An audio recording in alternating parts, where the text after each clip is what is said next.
Now, we are going to talk about the characteristics of B2B market by comparing it to B2C market. Ano nga ba ang B2C market at B2B market? Pumunta tayo sa mall, pumunta tayo sa iba't ibang store, katulad nga ng SM, para bumili ng ating mga groceries. And that's what we call B2C market. Pumupunta tayo para bilhin yung ating mga consumption, kung ano yung mga dapat natin i-consume. Kaya tinatawag siyang B2C market, na meaning ay business to consumer. But did we ever think how this product arrived at B2C market? Ano nga ba? Parang bigla lang ba siya dumating dyan? Bigla lang bang, ay, nandiyan na yung product, gano'n? Hindi. Dahil lang, bago siya nakarating dyan, yung mga produkto natin nabibili sa mga mall, sa mga market, is may mga stages o process na pinagdaanan niya, which is defined how the B2B market works. Business to business market. Bago mabenta ang mga products sa consumer, maraming stages o process na yung pinagdaanan nito. Pwedeng from producer, bibilin siya ng wholesaler. Pwede rin yung stage na bumibili yung business ng mga raw materials na gagawin nilang produkto. At pwede rin naman yung mga retailer is yun yung bibili dun sa business. At sila yung magsuserve or sila yung medium para mapunta na sa mga consumer yung produkto niya. Obviously, ang B2B market is tago or behind the scene. Hindi natin alam o hindi natin nakikita. Bakit alam mo ba? Ba hindi? Yun. Hindi natin nakikita kung gaano ito hindi nakikita. Gaano naman kalaki ang importante nito sa produksyon. Bakit? Hindi mabubuo ang produkto kung walang B2B market. So from it, we could see that B2C is the last stage of B2B market, di ba? B2B, pwedeng yun yung business-business nga na nagbibigayan muna ng produkto upang mabuo yung isang produkto pili na talaga ng mga consumer. So we could see that B2C market is the last stage after the long set of exchanges between businesses. Nakita naman natin na malaki ang pinagkaiba ng B2C market at B2B market. Isa na ron ay ang bilang ng mga produkto. B2B market, ang mga produkto ay very complex. Produkto ay pinagawa or base sa gusto ng buyer or tinatawag natin na customize. Yun. Pero samantalang sa B2C market, kung ano yung nasa market, kung ano yung nakalagay na dyan, kung ano yung nakadisplay sa grocery, yun na yung bibili natin. Ayun na yung choice natin. Pag binili natin, yun yung gusto natin. Okay? Hindi siya yung katulad sa B2B market na once yung produkto is pwede mong ipabago. Now, let's proceed to the characteristics of B2B market in terms of geographic market concentration, size and numbers of buyers, purchase decision process, and buyer-seller relationship. First is geographic market concentration. B2B market is more concentrated compared to B2C market. Kasi yung B2B market is meron lang specific area or specific location kung saan sila nagtitinda or nagpo-provide ng product na yon. For example is yung companies sell to the federal government, they mostly or they often located at Washington DC. Yet, geographic concentration decreases when the internet and technology improves. Next is size and numbers of buyers. B2B market has only few buyers compared to the B2C that has so much consumers. It's pretty obvious na pag B2B market, ang buyer mo lang is businesses. While sa B2C market is ang buyer mo or ang market mo ay lahat ng tao, people, kaya madami. Ano nga bang madami? Business o tao? While the B2C market, even though they have so many buyers, but they are all considered as small buyers because they only purchase or buy what they only consume. Para mas maintindihan ninyo ang size and numbers of buyers is example nga nito yung sa grocery. Sa B2C market is bumibili tayo na mga i-consume na natin. Yung mga parang daily needs lang natin. Okay? While the B2B market is probably they buying something or they buying products that they will be needing to their businesses. So yung mga nabili nilang product is ibebenta rin nila as new product or to form a new product na ibebenta nila. Kaya pag B2B market, hindi sila bumibili ng para lang sa i-consume nila ng owner. Additional sa B2B market, tulad ng sinabi ko kanina na small buyers sa B2C. So sa B2B, as opposite, as contradicted doon is big buyers or large organizations. For example nito is yung mga Boeing na binibili ng mga airlines, di ba? Yun, mga malaking company yung airline na bibili sa isang manufacturer para sa isang eroplano. Para sa mga eroplano. Kaunti lang yung pumipiling airlines or kaunti lang yung mga airlines na mayroon compare sa mga tao, pero yung amount na ipapurchase ng isang company is mas malaki compare sa pinapurchase ng mga tao. Next, purchase buying process. B2B market navigates a organizational buying process, or they have the multiple decision makers, or the DMU, the decision making unit. Compare sa B2C market na ang DMU lang nila is pwedeng individual or pwedeng pamilyang nagde-decide na magkakasama. Para mas madali ninyong maintindihan ng purchase decision process sa B2B market is, ang example ko dito is tulad nga nung kanina, eroplano or ang airline company. Siyempre, bumibili sila ng mga eroplano para sa services na ibibigay nila. So, obviously, pag bibili ng eroplano, it's not only a one-person decision. Pwedeng buong company or pwedeng yung mga nasa position, sila yung nag-decide. But means is hindi isa lang. Unlike sa B2C market, is yung example nun is yung sa grocery.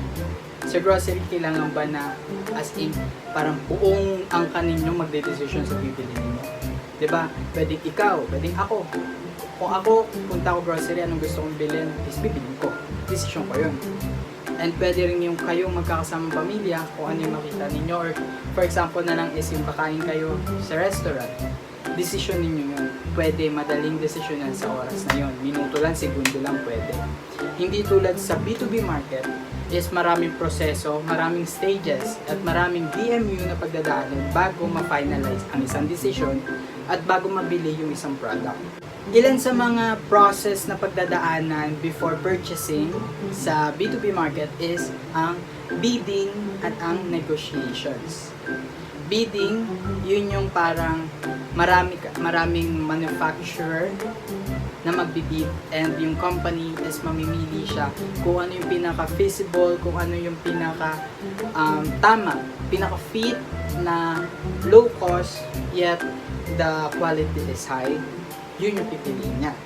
At negotiations naman is yun na yung makikipag kung ano yung usapan ninyo ni buyer at ni seller sa B2B market. So, it's obvious na pag B2B market, ang purchasing decisions is more professional effort. Minsan, nag-hire pa nga yung mga company sa B2B market ng mga special agent or mga specialized sa pag-purchase ng mga product na alam nila bibili sila ng better. Alam nila mag-decide ng better to purchase. Sa B2B market, they consider more detailed product specification, written purchase order, careful on choosing suppliers, approvals, and contracts and warranties. Kaya nga, they consider na yung purchase decision process sa B2B market is very long cycle, na ang daming stages before bilhin yung isang produkto. Kasi nga, ang B2B market is, it involves large amount of money. So, kailangan tagang pag-isipan mabuti. Kaya, mas naging komplikado ang purchase decision process sa B2B market. Additional lang dun sa large amount money is yung technical and yung economic consideration. Next is buyer-seller relationship. B2B, greater reliance on relationship. and focused on long term because often buyer and seller dependent on each other. Sa B2B market, yung buyer and seller is magkasama nilang aalamin yung problema at susolusyonan. At panghuli is susuportahan nilang isa't isa. Example nga nito is hindi na tayo lalayo sa aeroplano ulit. Sa airline. Ang mga airline, they only stick to one manufacturer. Hindi sila yung paiba-iba ng supplier ng mga aeroplano. Para ma-maintain din syempre yung quality at yung cost. So, yun, ang mga airline is they build a long-term relationship to their manufacturers. Ganung sistema is profitable sa parehas sa both side. Especially rin sa buyer. Kasi yung papalit-palit ng supplier is sobrang magastos. Hindi mo masisigurado na yung kay supplier 1, yung presyo niya ngayon na low cost is ganun din makukuha mo kay supplier B. On the other hand, sa B2C market is ang long-term relationship is desired. Gusto rin naman nila. Especially sa point of view ng mga seller. 'Di ba? Kaya nga sila may tinatawag na suki. Kasi sa B2C market, ang mga seller, they are looking after with the customer value. Gusto nila yung customer lifetime value is magtatagal sa kanila. Yung parang malipat man sila ng pwesto, yung buyer is hahanap-hanapin pa rin sila. Ang best example nito is yung sa Baklaran. Diba yung mga nanay natin, may binilan lang yan ng damit or ng tuwalya. Diba? Tuwalya. Kung ano yung nabila nila doon kasi yun yung pinakamura. Naikot na niya yung buong Baklaran. So yun yung nakita niya, mura. And after a month, nabibili ulit siya ng tuwalya.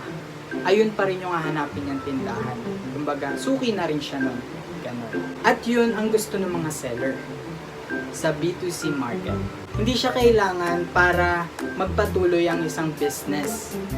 Kaya nga sa B2C market is kalimitan is short-term relationship or one-time transaction only. So yun, tapos na natin ang 4 na characteristics of B2B market. Pero meron pa akong 3 additional. Ay ang inelastic demand, fluctuating demand, and more reliance on personal selling. Inelastic demand, it is a demand that is not affected as much the price changes. For example nito is ang shoe manufacturer. Pag ang leather ay bumaba ang presyo, tingin nyo ang shoe manufacturer ba bibili pa ng maraming leather? Probably not. Kasi nakadepende siya sa consumer demand. Kaliktaran nun is yung pagtaas ng presyo ng leather. Tingin nyo, ang shoe manufacturer is bibili ba ng kaunti kasi mataas ang presyo ng leather? Probably not. Bakit? Kasi bibili siya ng leather pa rin as much as he buys before kasi nga need niya yun.